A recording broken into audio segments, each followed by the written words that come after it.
What's going on, everyone? My name is Justin, and welcome to the Miss My Ex podcast. I came across an article on Yahoo that showed questions from Google that they asked potential employees in interviews. So what I'm going to do for you guys today is read off the questions and then give you my answers that I would give in the interview. And the only way I can do that fairly is to have not read the questions yet and give them off the top of my head as soon as I read them for the first time. So that's what I'm going to do. I'm going to be reading each question, and I haven't read them except for the first one, so I'm not going to use that one at all. And I'm just going to give you my answers to those questions, and this is what I'm going to call Justin's application for Google. So the first question is, if ads were removed from YouTube, how would you monetize it? That's a very interesting question. I like that one. I think a good way to go about it would be to have your content providers actually pay YouTube themselves to use the service. I think that way you would have, say, someone like me paying YouTube to have my videos uploaded every single day. Say it would be like $10 a month, kind of like Netflix. And then what I would do is I would put ads into my videos, not actual visual ads that come before the video, but an actual ad of, say, Coca-Cola. I'd be like, drink Coke, and I would be drinking a Coke in my videos. Some sort of way to incorporate ads into my videos without actually using a paid advertisement video itself. I think another way might be to have a subscription service for the actual viewers. That's a pretty big turnoff once you've had something for free this long to get anyone to really want to, pay for it. Which do you think has more advertising potential in Boston? A flower shop or a funeral home? Well, this question is kind of cool because I've been to Boston multiple times and I love the city, but I don't know if the city of Boston has a lot to do with this question or if that's kind of a trick. I think in general, a funeral home will always have more advertising potential than a flower shop in my mind, because it's very rare that I see flower ads that are memorable. Like, if I saw a memorable flower ad and I saw a memorable funeral home ad, I would always remember the funeral home ad because that's something not a lot of people would advertise to begin with. It's a kind of a morbid thing when you think about it, but I would say that a funeral home will have more potential. Oh, the next question's a math question. A coin was flipped 1,000 times and there were 560 heads. Do you think this coin is biased? No.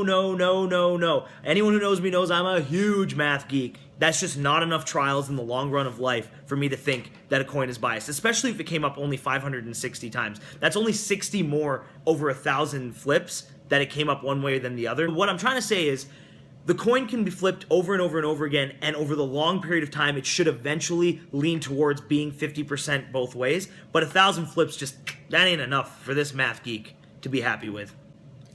If you could choose only one song to play every time you walked into a room for the rest of your life, what would it be? See, I think this is a trick question. See, what people would tend to want to do is pick their favorite song of the time period that they're asking the question. So for me right now, it would probably be Nothing I can see but you when you dance. Feel good creeping up on you, so just dance. I think the key to answering this question is to pick a song that's timeless, that's held its value over the course of years and years and years, so you're not ever going to get sick of it, because every time it comes on, it makes you kind of want to, dance, or even not dance. It puts people in the mood to want to be around you. If you had to play every time you walk into a room, you'll probably get sick of it, let's be real. But at least pick something that won't make you so sick of it that you'll want to pull your hair out. So I think I'd have to go with the intro to Michael Jackson's Beat It. Everyone seems to love that intro, and I can't blame him. That song's a classic.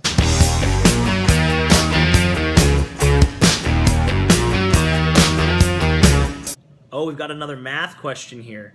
How many haircuts do you think happen in America every year? Well, I live in Canada, so this is a tougher question for me, so you have to give me a little bit of leeway with this one. But if I'm going to go with the standard number, 300 million people live in America, and I get my haircut every 3 weeks. Let's say on average, people get their haircuts once a month. Well, there's some people who don't get haircuts like babies for the first little while, and there's elderly people who don't get their haircuts for long periods of time. There's people religiously who don't cut their hair. So if I was to safely guess the average person in America gets their haircut, let's go with 10 times a year. Averaging it out, so 300 million times 10, so 3 billion haircuts happen in America every year, give or take 1 billion. I don't know. That would be my guess. I would say about 3 billion haircuts. This question just says, tell me a joke. This is tough for me because I love to make people laugh, but if I'm simulating an interview experience, I probably wouldn't want to use this joke. But I'm going to use it anyway. I'm going to be bold and take a chance, Google. Take a chance on me, because this is one of my favorite jokes, and Eddie Murphy told it in his stand-up special, Delirious, so I gotta go with it. A bear and a rabbit are taking a shit in the woods. The bear turns to the rabbit and says, "Do you ever have problems with shit sticking to your fur?" And the rabbit says, "No." So the bear wipes his ass with the rabbit. If the interview was going well and I had a read on the situation, and I thought the guy I was getting interviewed from or the girl had a good rapport with me, I would take a chance. That's the kind of guy I am. I would go for it. If I gave you $10 million right now, what would you do? The first thing I'd do is invest $10 million into Google.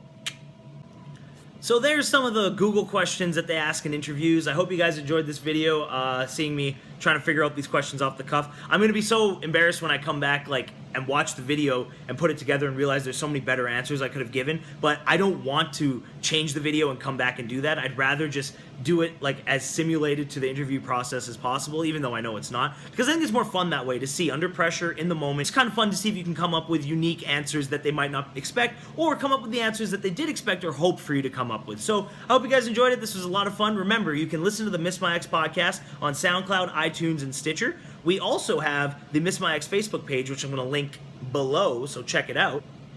This has been the Miss My Ex podcast. Thank you so much for watching. I can see but you when you dance, dance, dance. Feel good creeping up on you, so just dance, dance, dance. Oh, I really hope I get the job. I don't really know what I'm applying for, but I hope I get it.